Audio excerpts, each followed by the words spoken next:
Welcome back to a best of 3 series of top level StarCraft 2. What I've got for you today is a Terran versus Protoss, where we have the highest ranked Terran player on the planet going up against the highest ranked Protoss. Now spawning right here in the top left hand corner, we have the world champion of StarCraft 2. And of course, he goes by the name of Clem. His opponent down in the bottom right with the blue Protoss probes, we have none other than herO. Now, of course, highest ranked Protoss player in the world. There's always a little asterisk right next to it, because if you look at the statistics and you look at the win-loss ratios at the moment, it's actually MaxSpecs who is ahead of herO. But of course, MaxSpecs does not play offline tournaments, and therefore, well, you gotta take some of those statistics with a grain of salt, right? Because there's no denying that winning offline games is a hell of a lot harder than winning on, any of the matches online. Especially some of the earlier rounds in the online cups, you can definitely tell that the pro gamers are not taking it as seriously, right? When you're competing for, well, I guess with the EWC, for example, when you're competing for up to $1 million in total prize money, you're taking the games a little bit more seriously than when you're in, like, the round of 32 of an online tournament for, like, $50, right? It doesn't really have the same weight, and because of that, of course, even though the MaxSpecs wins have been very impressive, the statistics can be a little bit rough. Anyways, let us have a look here. As far as the Protoss versus Terran matchup goes, I'll be honest, I don't really see Clem losing to anybody. The only person I ever see Clem lose to, at least when it comes to Terran versus Protoss, I don't really see him ever lose in TVZ or TVT, to be honest, but it seems like really only MaxSpecs has been able to take games and series off of him in online cups. Of course, Clem, he is playing at everything. Clem actually specifically mentioned at Home Story Cup that he didn't take any breaks this year, so after winning the EWC, he was in really good form. There weren't really any big tournaments announced at the time, and he didn't really have anything to prepare for, but he decided that he was going to keep his current shape and basically keep going, so I think he took a couple days. I believe he like mentioned he went on a holiday or something with his family to Greece. Something along those lines pops in my head right now, but he basically kept playing for as much as he was before that, and it really shows. He's been looking ridiculously strong. To the point where, yeah, he's pretty much unbeatable. I mean, we did, of course, see, well, for example, Gumiho do very well at Home Story Cup against Clem. To be fair, it was really well done, of course, by Gumi. Gumiho is a fantastic Terran player, but that was also just a couple days after the new multiplayer balance patch went live. And certain players are just simply better at adjusting to new changes than others. So, for example, somebody like Gumiho, a very creative player, he can figure out very quickly what needs to be done. Clem, very much so somebody who needs a bit more time to really get comfortable in a new patch and to figure out what he really likes to play. Now that the patch is a couple weeks old, I would like to see a rematch, actually. That'd be fun. We could have a quick little peek at where those two are at right now. But of course, also heads off to the Gumi God, winning 2 Home Story Cups back to back. One on like an older patch and then one on a brand new one. It is certainly very impressive. And let's not forget that the most recent Home Story Cup was also very, very stacked. We had Maru there, we had Serral there, we had basically all of the best players in the world there. Yeah, there's no denying that Gumiho managed to come out on top. Anyways, no Gumiho in this particular match. As a matter of fact, I haven't actually seen him play in a whole lot of online tournaments over the last few weeks, so maybe he's actually the one taking a little bit of a break. Interestingly enough, though, we've got ourselves an Oracle opener. Oracle into Phoenixes. This is something that in the previous multiplayer balance patch was just not that great.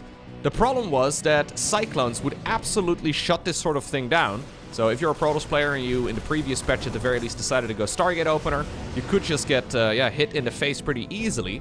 Now that the Cyclone requires a tech lab on the factory again, just like it used to be back in the day, it's certainly making the Stargate openers a little bit more potent, and then obviously on top of that, we have that energy recharge ability. That's gonna technically make these oracles a little bit better too, and it does happen in the early game of TVP that the Phoenixes run out of energy and you don't have enough for a liftoff. This is still gonna be a tough one though. Cyclones are still going to absolutely shut down Adepts, and they are still gonna be a fantastic weapon against any of those flying Protoss troops. So let's see, obviously there's no more shield battery overcharge. Can herO defend against this sort of attack? Twilight Council is coming. Forge is coming, but all of that is going to be a long time until it really finishes up. Doesn't actually look like this is a huge commitment, by the way, from Clem. No, he decides to respect it. Rather than fighting it straight up, I wonder if he could have done a little bit there. Rather than fighting it straight up, he decides to march across the map and go back home. Oracle, in the meantime, not really getting a whole lot of damage in. Obviously, you always have to be careful. You never really know if there's going to be, like, I don't know, like, for example, a Widow Mine burrowed somewhere, or even, like, a Cyclone. With that lock-on, it's really quite difficult to get, get your oracles out of there. Careful now, though. Don't want to be microing those adepts into the bio army.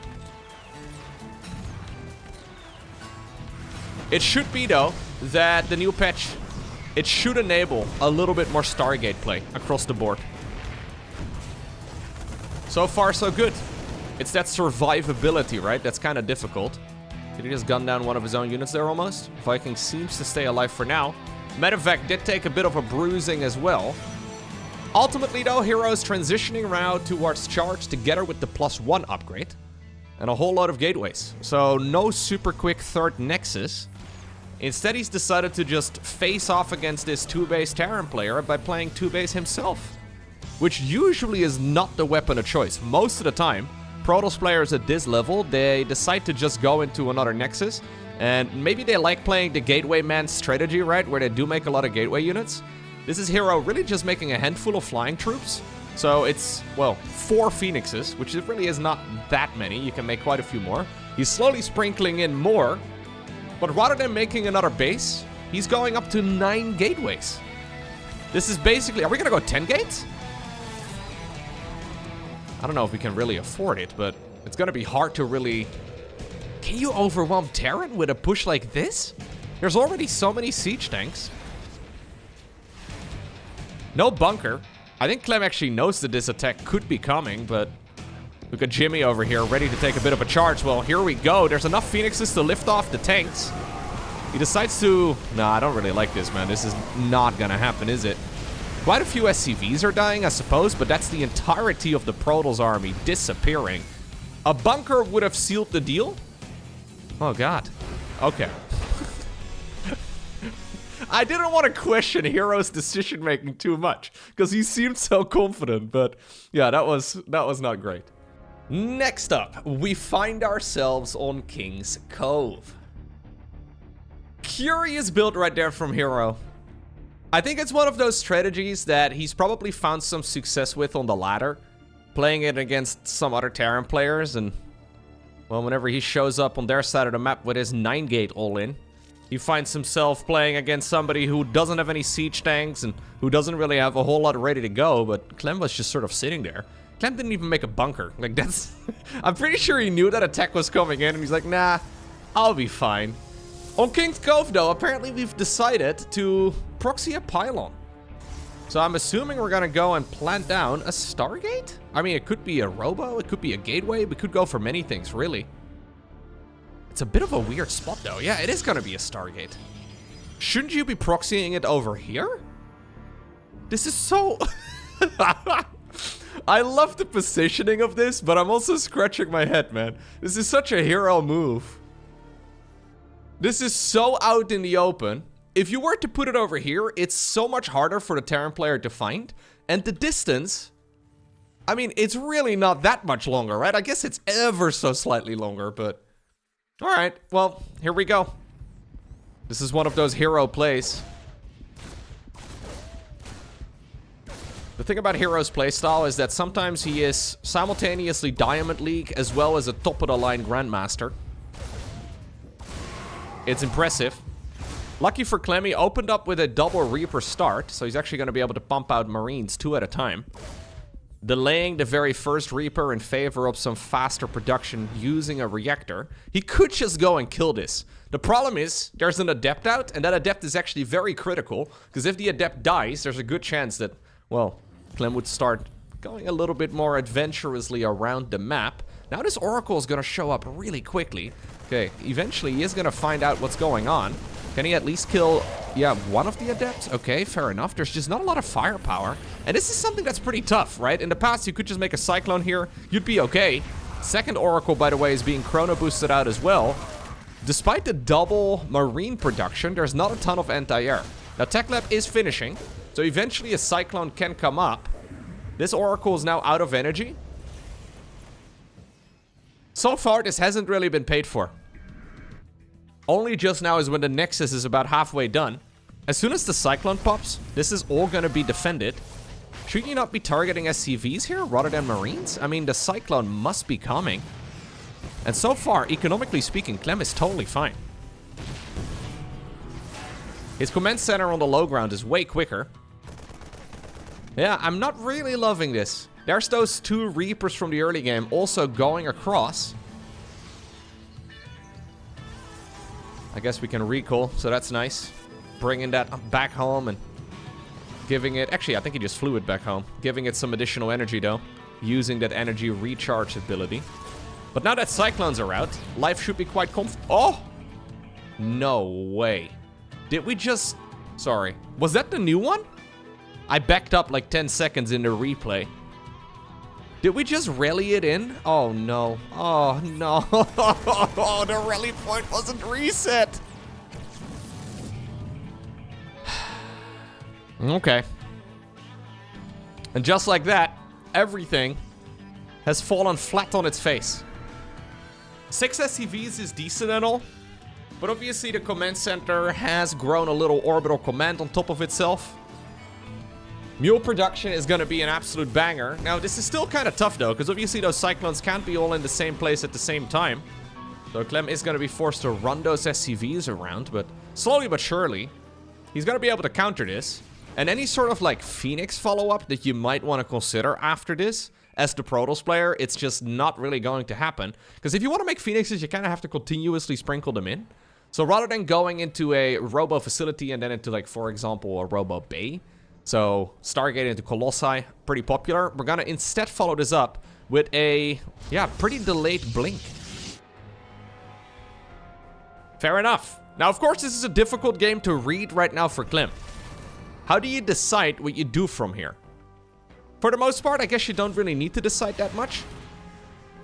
I say eventually kill this pylon and this Stargate right next to it, but just slowly tech up.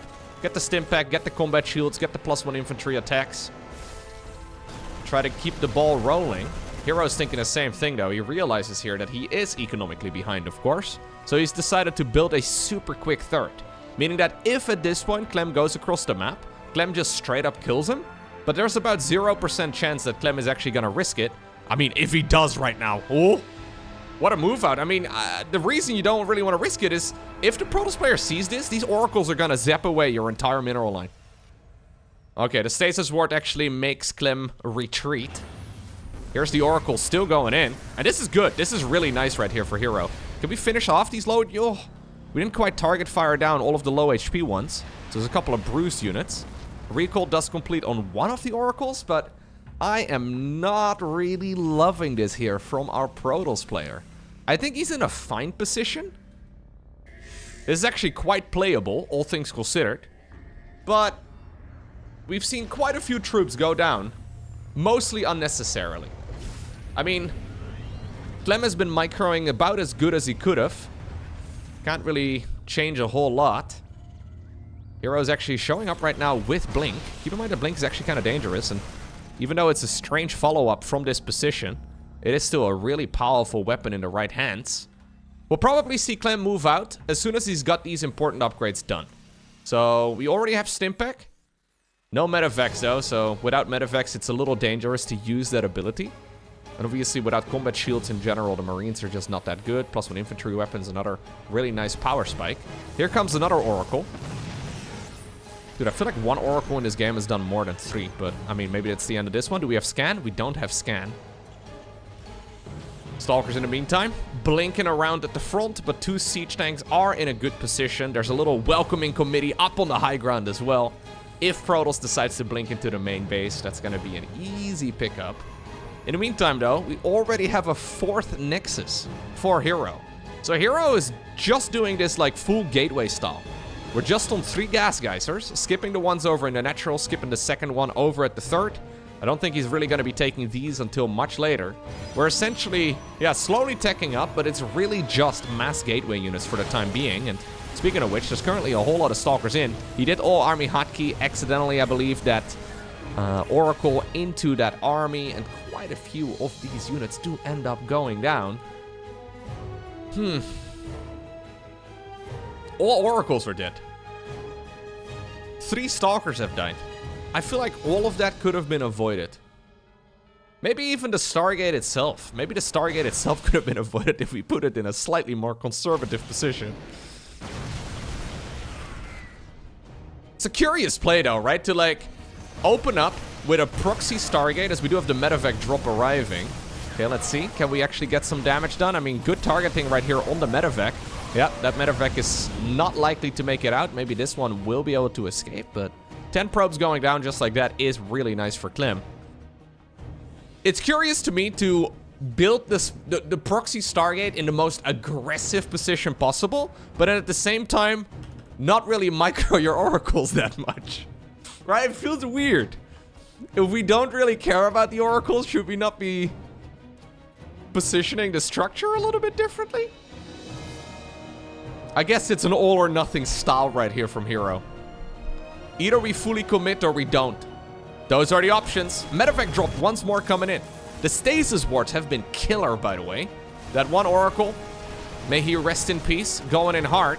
Clem right now, though, feeling confident to do a little bit of multitasking. He does need to be careful, though, because this is actually still, despite all the losses, quite a big Protoss economy. Can we please micro the Colossus? Please micro the... Okay, we're not going to micro the Colossus. This army, though, is getting cleaned up. In the meantime, there's a lot of Zealots going to town as well on the other side of the map. Third base in a lot of trouble. Natural expansion also in a world of hurt. 22 SCVs have gone down. You blink twice, man, and those Zealots, maybe the Stalkers blink twice. The Zealots, in the meantime, charge away at all of those SCVs. Of course, Clem did decide to send basically his entire army across, and that actually may have been his saving grace here? I mean, it's a little hard to say. It's a little hard to say. There's army in the middle of the map is being cleaned up. Medevac drop in the main base is still ongoing. Okay, it's important to get out of here, Clem. Okay, Clem is giving up on it. He decides to boost and just maximize damage. But this army is gonna get cleaned. In the meantime, though, hero goes across. How much do we have? Okay, there's actually still a nice clump of marauders here. Nah, Clem is okay. Clem is totally fine. He does need to get his units back together, though, but nice pickup right here by hero.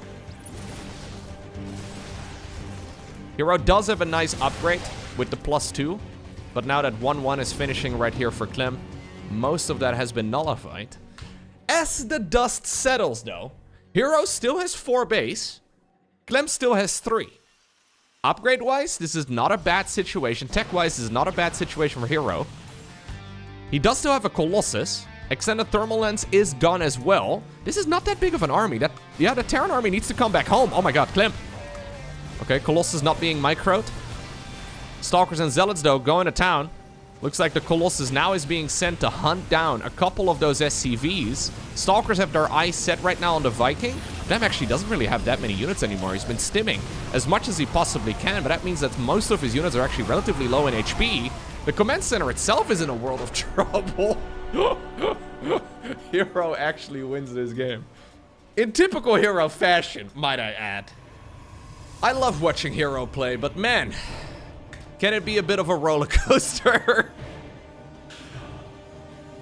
Let me put it like this. I have seen hero do the very best Protoss micro ever. Like, the guy is incredible when he's on point. But then he also, at the same time, donates units for free. You're like, hero, why are we blinking into siege tanks?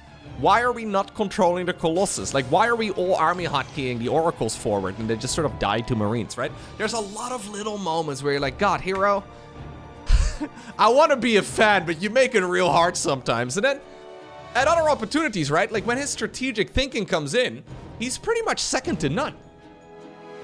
And it's that weird double standard almost, where he's so aggressive, and only like, I don't know, maybe 20% of the aggressions actually seem to work out against the top-ranked players in the world, but then, well, sometimes he can still scrape a game together. It's just so messy. It is very messy, but very fun to watch. I think Clem also is thinking, by the way, like, that's another thing here for Clem, right? Clem, as a Terran here, you don't have all the information. You're trying to think, okay, what have I seen from my opponent? So, it's a proxy Stargate that didn't really do any damage. He gave me all of his oracles. Yeah, there's a stasis ward that slowed me down. I've been playing pretty conservatively, right? But I gotta, yeah, I need to because I know there's oracles out there. But then the oracles sort of get donated, then he decides to start roaming the map. In the meantime, hero was already going up to 4 bases. Just building nothing but expansions and probes for some time. It's very dangerous. Yeah, it's very dangerous. Hero is not somebody who is shying away from risky business. Such a coin flip. He's putting the house on red, and he just rolls it twice, and he hopes for the best. Absolute madman. Now, I do like this start. This is something I actually would love to see Protoss players experiment with a little bit more. I think we may very well start seeing it as one of the standard build orders, especially on the large maps. So we're on Abyssal Reef. This is a Stalker into a Sentry opener. And what's cool is that you can use the energy recharge ability to get additional energy onto the Sentry and to use the Hallucination Scout basically continuously. This is one of those things that I think is actually quite undervalued. If you're trying to play Protoss, most of the time, you're pretty much blind. Like, the map is dark and full of Terrans, right? Like, that's basically the vibe you get as a Protoss player. It's really quite hard, but now with that energy recharge, you can actually continuously send in these hallucinated Phoenix Scouts, and it really does make a world of difference, because you can actually figure out what the opponent is going for. Look, it's a Widowmine drop.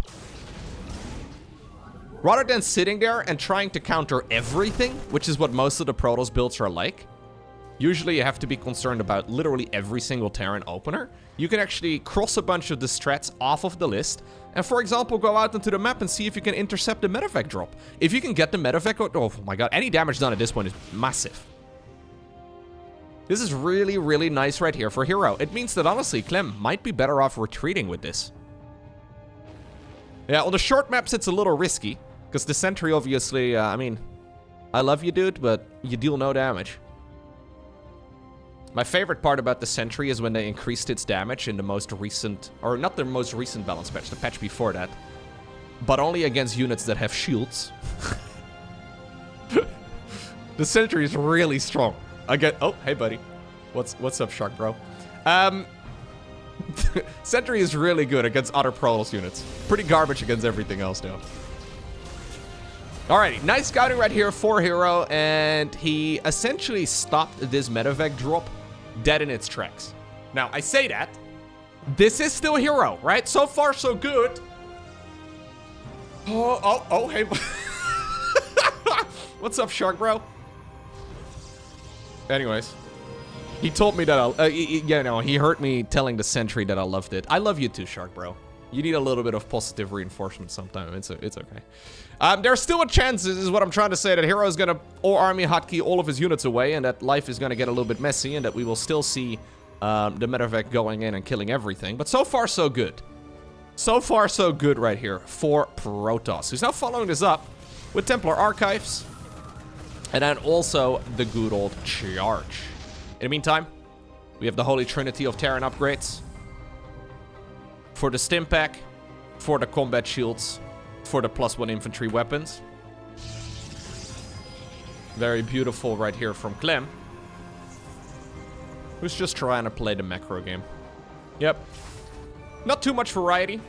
Obviously, when Protoss doesn't go for a Stargate opener, going this like Widowmine drop into a Raven build is really quite nice. Raven decided to go home. Yeah, I don't think it's a bad idea to keep it hanging over here, but it is relative. Ooh, god. Oh, the High Templar got it. Fusroda! Dude, we don't commonly see anything dying. At least not a medevac full of widow mines to a feedback, but lovely work right here. Does he get to join together with his buddy for the rest of his life? Okay, I don't think they're on good terms. Maybe they're spooning. I don't know how this works. I don't know Protoss society. No. I thought for a second they were gonna merge together and become, well, the never separating Archon, but instead we're gonna be casting more spells, which might not be a bad idea considering how good that feedback ability was. Double Forge here for hero as well. concussive shells right now for Clem, who's gonna go into the 3rd command center. He's got himself a nice army. Storm is a critical upgrade.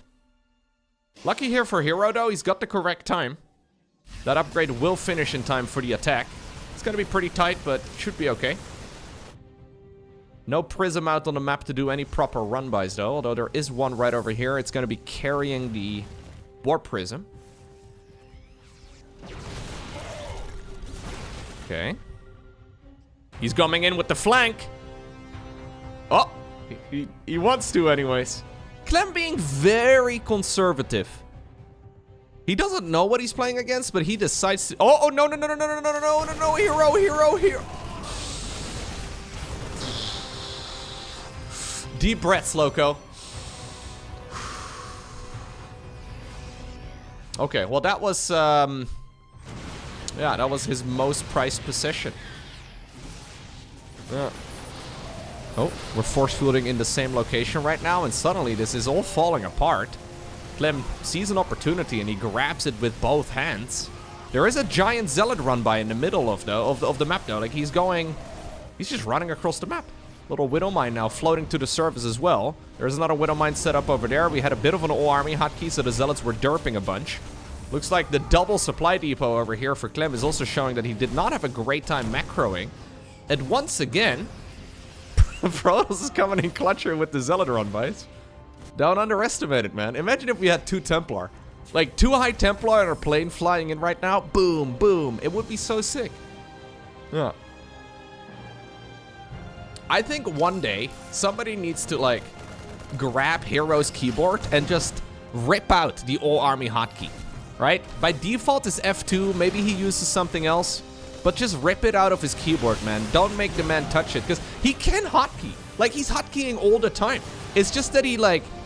It's like that moment when you first start using the all-army hotkey, you're like, oh, this is pretty great.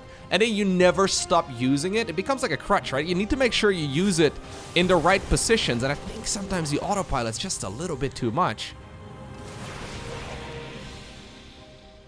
Okay. It certainly does him less good than it could be. Big medevac drop. Clem taking a page out of Bjorn's book. This is, however, not gonna force the Protoss player to retreat. As a matter of fact, herO's saying, yo, perfect. That means you won't have a whole lot of units at home. Let me try and see if I can just move up the ramp. Natural expansion for hero has already disappeared. 3rd base right now in a world of trouble as well right here from Clem. Clem is gonna lose a ton of SCVs. Big storm. That's a juicy storm. 28 of those bad boys have already gone down, and it's certainly not the end of it yet. In the meantime, though, all of the natural is gone. One Colossus is trying to run away. Maybe we can recall it down to the 3rd base. I'm not sure, but hero is in the meantime busy as well, just going into the main right here of Clem, hunting everything down. Zealots in the meantime, well, slicing up whatever they can get their hands on. Colossus has disappeared. Both players are losing literally everything. I don't know if we still need the ranged upgrade for the Colossus. That one indeed gets cancelled. Ghost Academy is here, so I guess we can make a single ghost and rally it into the Stalkers. Not going to happen. The orbital command itself is going to take off and get on out of here. And this game has just been turned upside down. And I can't help but wonder whether or not this is something that, yeah, hero is way more comfortable with than Clem. Look at the supply counts. SCVs are trying to kill a pylon. Wow, no way. hero just won this series in the most hero fashion imaginable. Game number 1, he goes for a 9-gate, 2-base all-in against 2-base Terran, and it did absolutely nothing. Game number 2, he's very far behind the entire game long until he isn't. The Zealot run-bys hit just right. Clem doesn't expect it, and then in game number 3, after making a bunch of sloppy mistakes again, he wins with a base race. It's impossible not to love hero, man. Such a good player, but... also, a little crazy sometimes. It really is like the little brother, big brother scenario, you know? Where he's like letting his little brother play Luigi, and then whenever there's like a difficult situation comes up, he snatches the controller out of his own hands and takes over.